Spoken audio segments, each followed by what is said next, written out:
On today's episode of the Live Free and Ham podcast, we'll continue our series on the role of a technician in ham radio. Specifically, we'll explore whether digital FM modes can be considered real radio. Welcome to Live Free and Ham podcast. It's our bi-weekly show, covers everything related to ham radio in New Hampshire, New England, and beyond. Welcome, and if this is your first-time listener or you're a returning one, we appreciate you listening to us. If you enjoyed any of our content, we kindly ask for your support by leaving a review on iTunes or your preferred podcast platform. Your feedback does mean a lot to us, and it helps promote the show. For those that wish to financially support our podcast, we have a Patreon and a Buy Me Coffee link available on our website.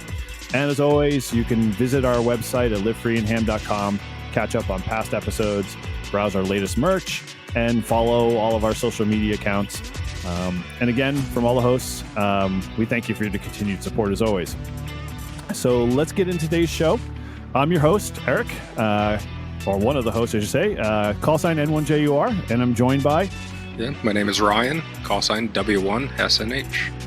And I'm Todd, call sign W1STJ. I'm sure we've all been busy. I know we've had to shift this recording date around a couple of times just because our lives have just been...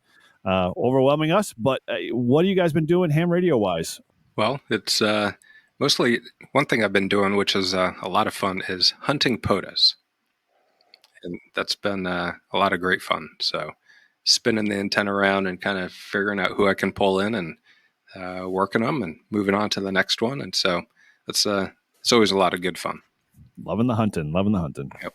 Yeah, I've been watching FedEx and waiting for my equipment to arrive. Yeah, that's what I've been doing ham radio. I haven't done much, just talking on the repeater. Haven't had a lot of time to get on the HF bands, but I'm hoping once I get my flex, that'll give me some more opportunities because I'm not always in the shack and I always have this downtime. So, and I'm looking forward to going out. I'm going to Mississippi on Wednesday, and I plan to activate my third park down there, hopefully. Sweet. Ryan will be, yeah, I'm sure. Yeah, very cool. Yeah. If I happen to get my radio up in my shack, we'll hopefully, I've been getting the itch again. I got to go out and hook up that antenna secretly and bury the cable. But I was in the midst of tearing it out of the shack here to let another fellow ham, give it a shot to test it out. He's been testing a couple of different radios to figure out which one he wants to buy. But my week for ham radio has been sort of like Todd's. I haven't been waiting for FedEx, although I wouldn't mind.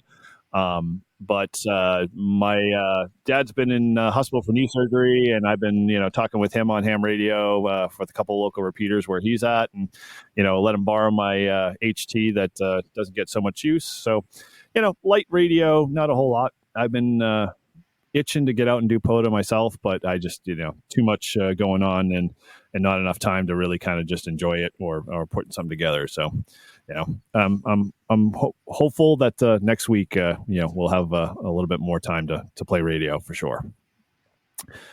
All right. Well, so, we've been already plugging away at this, talking and starting this series out with, what it means to be a technician, kind of exploring the avenues of, what technician license can give you. And so this week we're kind of diving into the digital side of ham radio. We talked to analog, a little repeaters, hopefully gave you a lot of good suggestions to how to get plugged into the hobby and start, using your newly minted, technician license. But this week we're going to talk about digital modes, and this primarily focuses on the 2 meter, 70 centimeter FM digital modes that we talk about. Some of them are Fusion, DMR, D-Star. If all of those ring a bell or it's just something new to you, we'll try to kind of encompass a little generalized coverage of what those mean and how and what they can do to benefit you. But ultimately, we really just kind of want to just do a high level set of that. And then, we're going to talk a little bit about our experiences. What have we done in the hobby with the mode, and share some of the stuff that we've, experienced using those modes. And then, we're going to talk about the taboo topic. I'm sure, if you've been a technician for a while, you've had a conversation with, maybe an older Elmer or someone else in the club And the conversation came up while saying that, digital modes, they aren't real radio, that type of thing. We're going to talk a little bit about that and see, kind of what our thoughts are. And, hopefully we'll spark a little bit of conversation with you guys, and, we can keep the thread going on our Discord. So let's kind of frame this out a little bit. If you've never dealt with the digital side of, your technician license, and we're talking, those modes that we mentioned earlier, let's kind of just do a quick frame out of what is digital.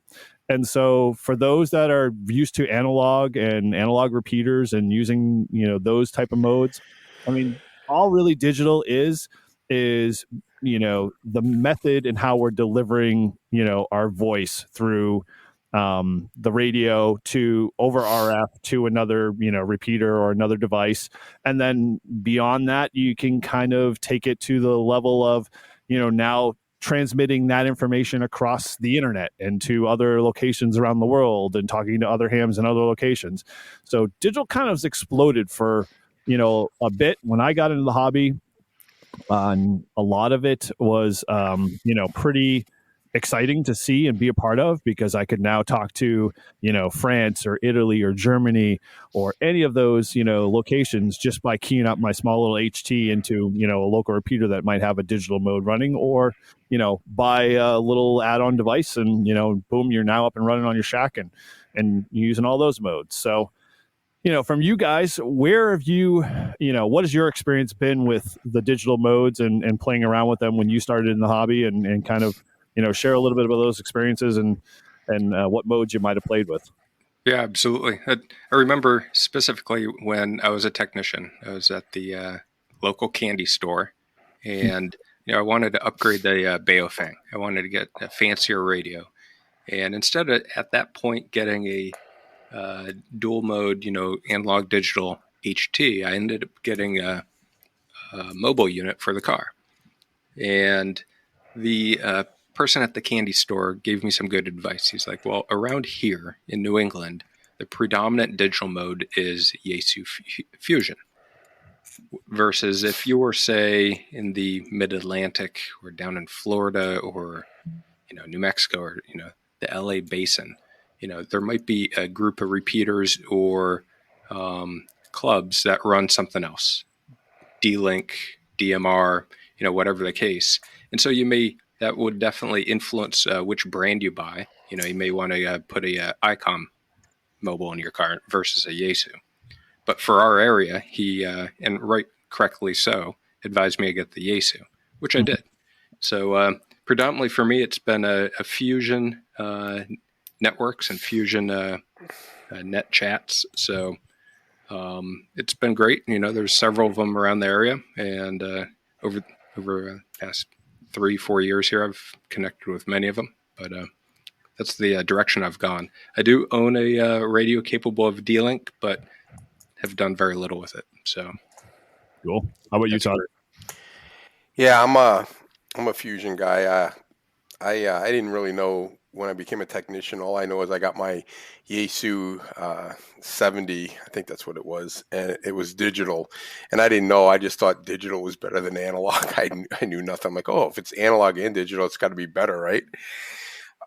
So once I got it, I did the same thing. I got onto some local nets and figured out what it was. And the repeater I used was the Goffstown repeater, and that was hooked up to the Fusion and the internet, and I figured out a way to change the to what link it was on, so I could remotely change it to like America's link, but it's basically on the Wolfpack for most of the time. So that's where I started going on nets and stuff. They have a Friday net every Friday. I think it's at 8:30. And it's a pretty big net, and we get people from all over the place. One time they even got the Yaesu guys from Japan join that net, so that was pretty cool. But and then the other time I use digital is on our repeater. We have a Yaesu on our club repeater, and Eric and I sometimes will be getting scratchier at a range, and we'll just switch it over to digital just so we can understand each other. So that's another positive thing on it. But that we don't have internet on that one, so that one's just using the digital mode.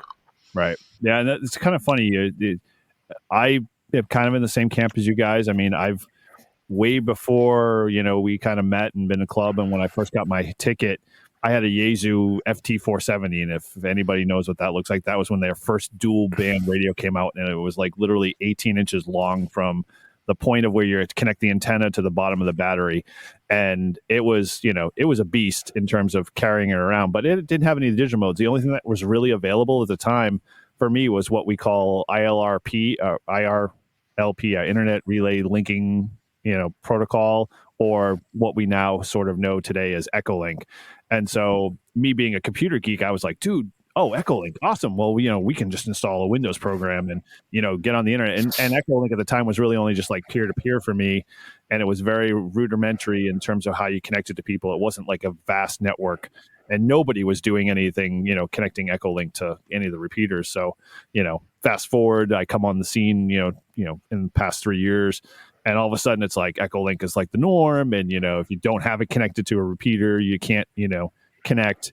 And the protocols themselves, I really haven't, and I'm a lot like you guys, I really haven't been outside of the Fusion camp because, I mean, I love Yaesus no matter how much I complain about them sometimes or, wish that they would improve their, feature set. But they've always been just kind of the mode I've always, radio I've always used, manufacturer I've always used and loved. So yeah, Fusion was kind of where I went. And so when I dove into the Fusion, like Todd did, you'd find repeaters that would have that, and you try to connect to it and see how far you could get by pressing that little wires X button on the radio that, you don't know what it does. And you read the manual, it gives you this, open world to, talking to different people and, from coast to coast or worldwide. So it's pretty cool. Now, with your experience with, we'll use Fusion as an example since all of us kind of play around. Do you feel like it was an easy turnkey kind of solution? Because there's obviously other modes that are digital as well that we all have heard, or you may have heard or watched YouTube videos on. Do you find that Fusion is pretty straightforward and pretty easy to use and play with? I would say yes. I mean, it's pretty straightforward, especially being near several repeaters that have it available. So good signal into the repeater, good connection, and there's a lot of activity to test it out and see how it works. And that's how I learned best, is by playing around with it, breaking it, fixing it, figuring out. Tear it all apart, put it down TV back together again. Hopefully. Yeah, so, and that's the same thing with me. I turned on my radio and I had to look up and see which was digital ones, and I put the analog ones in, and then I looked for the digital. And then some of these repeaters will do both, like ours, and Golfstown does the same thing. So I figured out how to put it on automatic. So if it's a regular digital station, it'll switch to analog and vice versa. So that way, if someone's calling on our repeater in digital mode, I'll have my radio will turn over to digital automatically, and I'll be able to hear them. And if they go back to analog, or someone goes back to analog, it'll just pick it up on analog. So it works either way. And I also find that in digital, you sound a lot different. You don't sound, I mean, you kind of have the same kind of, you can almost tell, but it's definitely different than just straight analog. Now, that's actually a good segue on that. It's like, obviously all the digital modes in some form or fashion based off of all of the back end stuff that we won't go into in this session. Most of them all sound sort of compressed. Is that kind of the general consensus? Yeah, you can definitely tell when you're, listening to digital. Definitely compressed. And prefer to like it and don't like it? But I don't mind it. Yeah. It's it's a similar. It's a familiar tone, I would say. Okay. So you definitely can obviously discern what it sounds like versus a regular analog, transmission and whatnot. Absolutely. Now, the funny thing with Fusion, Todd, you kind of sort of alluded to where you were getting into some of their rooms and stuff like that. Have you gone beyond just like doing just Echolink in general, or dabbling in some of the nets with Wolfpack? Or no, not really. I did Echolink just because I just wanted to talk to people, and no one was on the radio, so I started messing around with it, and I figured out, and then I started talking to people. I actually talked to Carlos, High Velocity, the parachute KD9 forget what. OLN. Yep. Yeah. Terminal velocity is YouTube. What'd you say? Terminal velocity is terminal velocity. Yeah, it's awesome. He parachutes and makes contacts.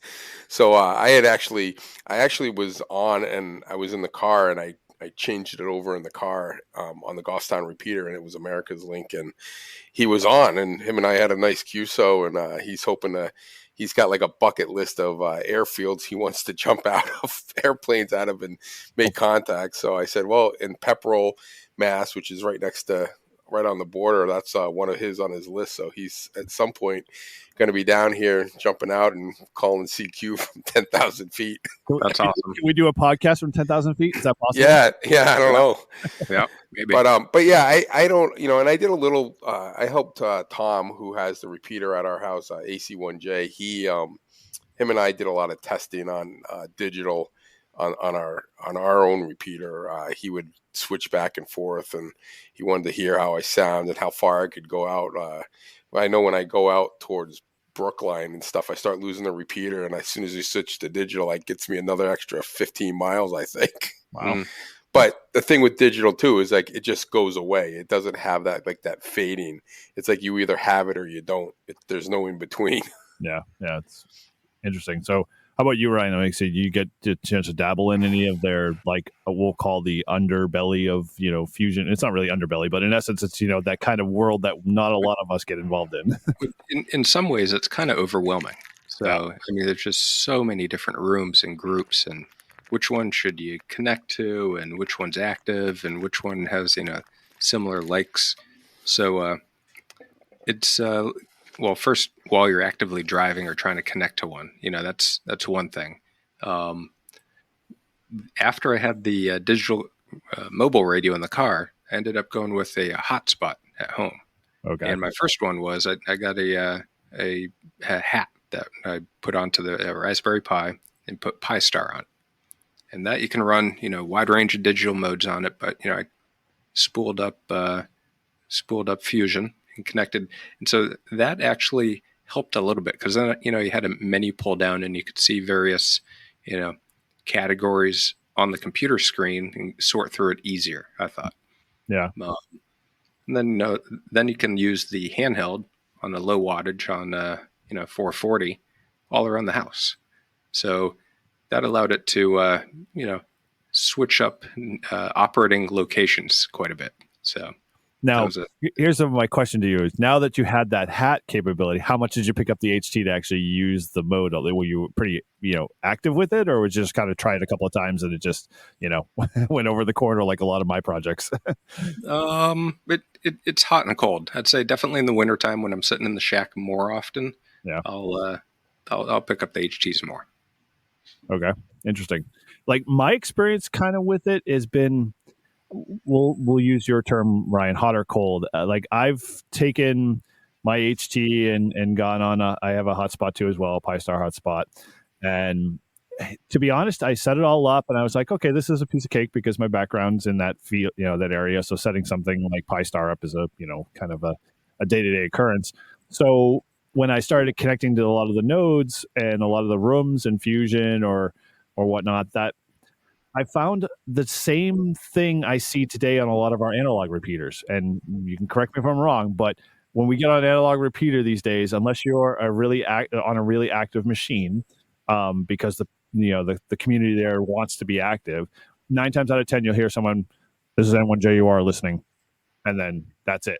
And a lot of things like from Echolink or any of like the big kind of rooms that I would connect to, there would always be someone throw out their call, someone would respond to them. They'd say, "Hey, how's the weather?" And I'm running XYZ radio. And then, I got to get clear of the frequency because I don't want to tie this up. And that was always the line that I heard every time. And there wasn't really like the active conversation that you would expect. And I understand the need for, creating space for opportunity for other people to connect. But shortly after you hear that conversation, it's dead for like 3 hours. And you're like, you could have been, conversing and allowing other people to come in. Has that been your experience in sort of playing around with it, either Todd or Ryan? I'd say yes and no. One really nice feature about digital modes is whenever you key the mic, your call sign pops up on the screen. Right. That, I mean, as a visual learner, that's very good for just even the read back on calling them back on the frequency. So yeah. Bonus points on the digital for that. But I would say a few of the groups that I have programmed in, I'm looking over at the small little screen. That's so on the Pi Star, there's if anyone keys up the mic on that specific group, it'll show their call sign, and it's select. So I can see, oh, he just PTT'd the group. So it's always flashing at me. So I do see a lot of activity on it. Mm-hmm. It's just a matter of me now just turning the HT on and hearing what they're saying. Right. So, yeah, it's funny because you got a comment, Todd, at all about the your experience with Echolink? Okay, all right. So I would say, it's very interesting because that's kind of where I started, and when I was fooling around getting back into the hobby, that's kind of where I was trying to use with repeaters. And then I realized that it was a taboo, that you shouldn't be using repeaters always to be able to engage those rooms because it ties up the repeater for whatever reason. I don't know. So I kind of just, did like everybody else did, got a hotspot or built a hotspot and connected to those rooms and started playing around. But then my experience was sort of the same thing that I was, experiencing in the repeaters. Now, the benefit to that is like I got to experience and talk to hams outside of my general regional area, which was awesome. And when I got that one or two people to have a further conversation outside of what's the weather and what you're doing with your radio, it made the experience that much more enriched. But I think those are the same people that kind of felt the same way. It's like, well, we have this resource, let's start using it. I think one of the things where that fell short with the digital modes for me is as I started to get excited about it and trying to get people on board to do it more, the response came back as, oh, digital modes.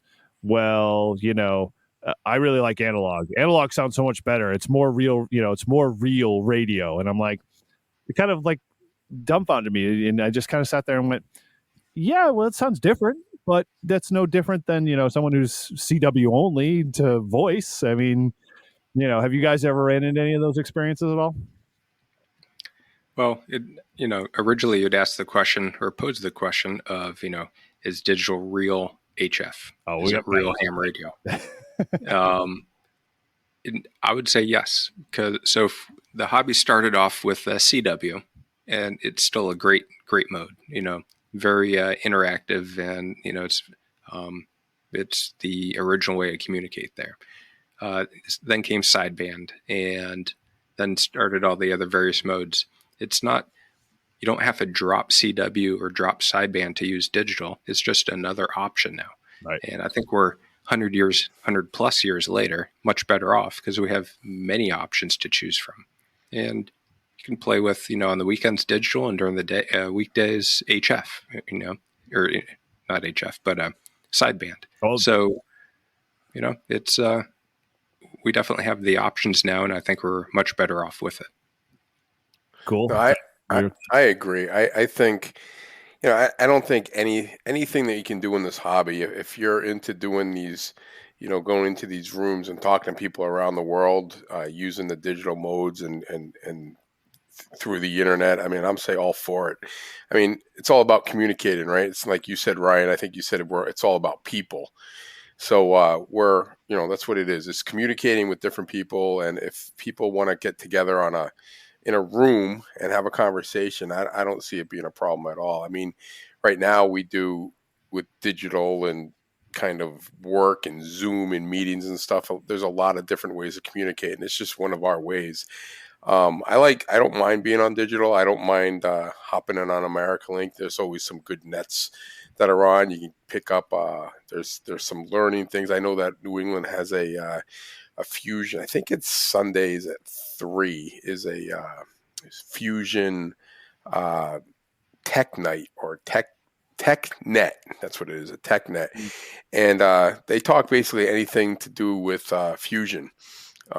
Whether it be going into rooms, whether it be just a digital mode, whether it just be nets or just technical stuff. And basically net control brings up a topic and people ask questions and you get a lot of things answered. And if you don't know anything, you can put a question in, and the next week they'll probably have an answer for you. So it's a lot of cool things you can do. And like I said, I'm not a super, like, I'm not like, oh, I have to have digital, but I'm glad I have it. I'm glad I use the Yaesu, because I agree with you, Ryan, that it seems to be the main. There's a lot of repeaters that actually have it. I actually found out the Norwood repeater. I don't know if you guys ever go on that one, but Nope. I can barely make it from my house. But when they go digital, they talk on digital all the time. It comes booming in. So they're one of them that I have on both modes, that it'll just switch over to digital. So there's some guys out there that will pick up some digital stuff. So very cool.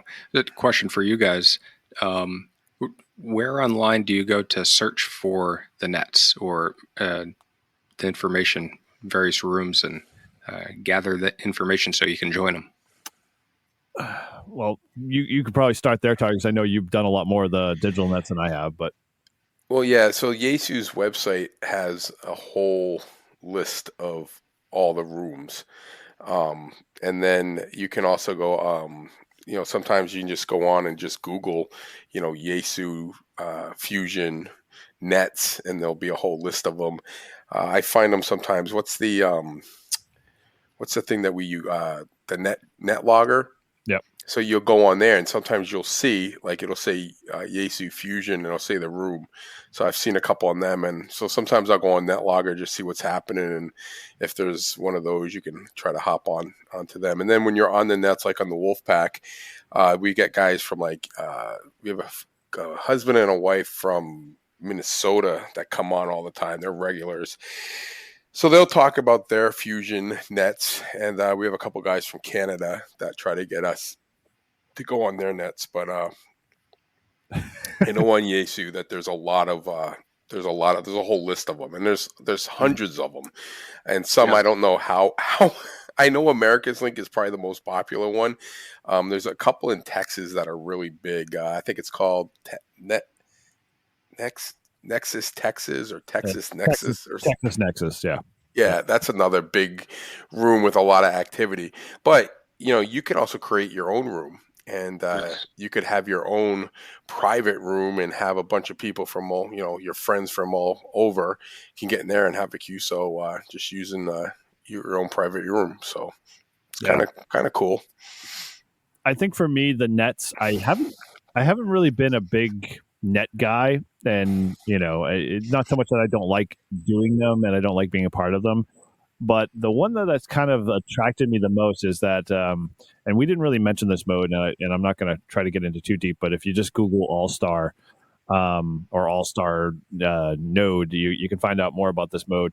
It's kind of a trade-off for me, and the benefit to it is it's more analog and uses the existing resources that we have today in the analog world, but it's got the combination of digital. And all that was being said was the fact that the capabilities with All-Star gave me my new life to a lot of my analog HTs. So the ones that I, just didn't have digital modes, didn't do anything, all of a sudden, now I was able to use this to connect to a, pseudo hotspot that I had, similar like my Pi-Star, and be able to now talk, over the analog ways and the old methods of, how we communicate with repeaters, and connect to what we call the biggest, I think it's actually the biggest probably, is the East Coast Reflector. And so if you've never seen it, go Google eastcoastreflector.com.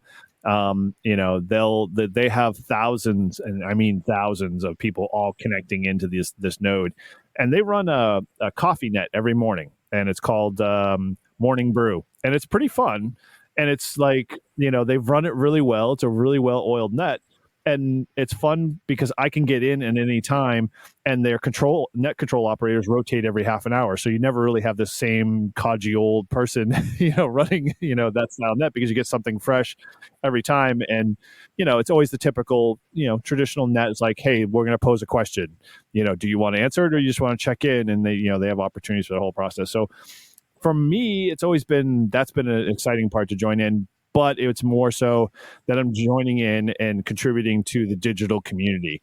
And I think the consensus is kind of what we're all getting at. Is like, don't be afraid to get out to those modes and try them and connect into the to whatever, whether it's All Star or Echolink or the East Coast Reflector or a private room. Don't be afraid to use it because it's there and available to us, and so we should be doing it with the purpose that if we don't do it, we lose it. That's kind of been my attitude with it. Yeah, very cool. I do like the All Star, especially being able to use a basic FM HT. You don't need the more expensive digital ones, right? And you can go FM RF straight to the stubby little 2-inch tall antenna on top of that Raspberry Pi and get on the internet. Yeah, it's pretty cool. Even some regular repeaters have All-Star back ends, and you don't have to change anything on your end except just maybe your antenna to get to the repeater if that's a big thing of yours. Yep. But so we kind of talked about a little bit or touched upon it a little bit. I think one of the things that comes up with the new modes or new ways of doing ham radio, and as you find in this hobby, is that it'll evolve and it will change and new things will come in. And a quick example is, if you haven't seen what's out there yet, but when free data is the new mode. If you haven't Googled it, go Google it, go YouTube it. It's a new mode that's out there. But all that was to be said, that is that ham radio is always being changed and evolved and added to and improved upon.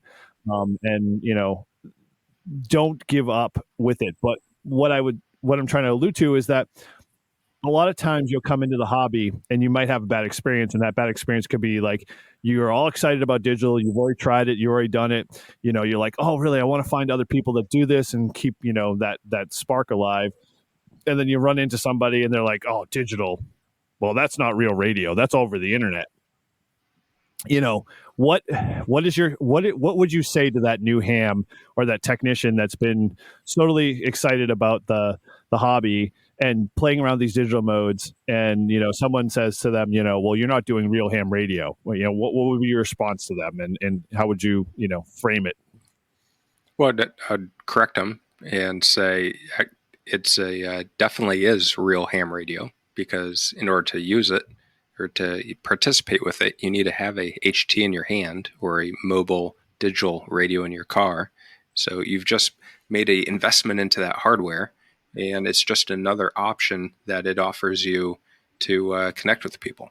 So definitely investigate it, learn how it works, find that specific net or chat group that you like connecting with, and run with it. Yeah, I would. I like to use analogies, and I'd go back to my other hobby, my RC flying. You can just put a plane with no technology in it, and just go out and fly it. And you can also get a plane that will basically adjust for wind and balance, and basically land itself, or these drones that will basically just stop when you let go of the things and just hover there. And I think it's all good, because I think it gets people into the hobby, it gets people communicating. But with the planes, if you don't like to do all that technology stuff, with the technology, you can turn it all off with a flick of a switch. Mm-hmm. And I have some planes that are very basic that you have to like manually fly, and then I have other ones that are better in windy days. They'll keep it flying straight. And I think it's with the ham radio. I mean, if you want to get on digital modes and you have a technician license, it gives you an opportunity to get out of your local area and talk to people farther away. And as you get your licenses upgrade and you get into HF, now you're talking, antenna to antenna, over long distances, and you might like that. And then there's FT8 in the, HF stuff, which is right. Well, right. I mean, so it is. I mean. And again, I don't think there's any right or wrong or what is or not ham radio. I think if you're doing something that uses your license and you're on the frequency that you're licensed to use and you're communicating, then it's all good to me. So I'm not one of these guys that says this is ham radio, this isn't ham radio, or that's not real ham radio, or you need CW. I mean, if I had to get CW to get my license, I probably wouldn't be a ham right now. Now, it is on my to-do list. someday I want to be able to do CW and at least make a contact, right? I envy KC1 QDK Tim for all the efforts and him really trying, and everywhere he goes, he's trying to make his contacts. So good for him, though. But you know what I mean? It's I think it's all whatever people want to do, and no ham or anyone in this hobby should discourage someone from trying something new or doing something. I just think it doesn't go well for the hobby, and it's just not what a new person needs to hear. If you're brand new, you want to hear as much as you can and absorb as much as you can, and then make your own decision on where you want to go. So that's my thoughts on it. So I'm all for digital. I'm not against it. I use it. It's not one of my favorite things to do, but it's something that I do, and I'll continue to use it. Absolutely. Now, I'm going to just throw this one little caveat in, because it always ends up in, I can already hear the people yelling at our podcast at this very moment. Well, what about Echolink? What about Echolink? It's not really radio at all. It's not, whatever. And I have a little quick story that I can throw in there, but what's your take on it? You guys still, even when I mentioned the word Echolink, you still feel the same, in terms of, what you just stated? So when I first got my technician's license, I watched one of these guys said, first thing you need to do is get an Echolink account. So I got an Echolink account. Wow. And I had no idea even what it was. So the first I found a guy, and I thought it was the radio, and it was like his personal Echolink account. And I called out, and he answered me, and he goes, this is just my personal, I wasn't really on the radio because I was following all the ham radio rules. But then you go on and you get on repeaters. So I met a guy out in Phoenix who had a repeater that I was able to link into through Echolink. And this guy was all excited that I was calling from the East Coast, his repeater. So him and I talked forever, every day, after work. I'd be like, all right, I'll be on tomorrow at 5. And awesome. I'd get on my phone. I think Echolink is good. It's just another form of technology. I mean, Eric, your dad's down at the Cape, and when we had Echolink hooked up to our net, he was able to join us from the net. I joined our net from St. John and the Virgin Islands using Echolink, which is kind of cool. So I mean, I again, it's I'm not against it. I think it's kind of cool. I don't think it's the only thing I would do, but I think having the ability to use it is very beneficial. Yeah, I agree, and I do think it's getting a little bit to me, it has a little bit of a flavor of Windows XP. It's getting a little dated. But that's a hint from the developer. Try to redesign the interface there. Come on, catch up to the 21st century. So ever since I got some remote connectivity to my shack radios and going through an app on the phone, I don't use Echolink anymore. So it's I still have it, still have the account, but don't use it currently. Yeah. Yeah, and actually, you kind of stole my thunder there, Todd, about my dad. But in essence, I wholeheartedly agree. It's another mode for hams to be able to communicate, no matter whether or not they're picking up an HT or they're physically pressing a PTT button, on a radio. It's important because, in essence, it's about communication. That's what we're all about, right? And so whether we're communicating over the RF waves, or we're communicating RF waves to the internet, or just straight from our computer to another computer to come out on the other end on RF, it's still all radio, and it's still all fun, and it's still awesome to be having all of these available modes and be able to play in any one of them when we feel like it, no matter what.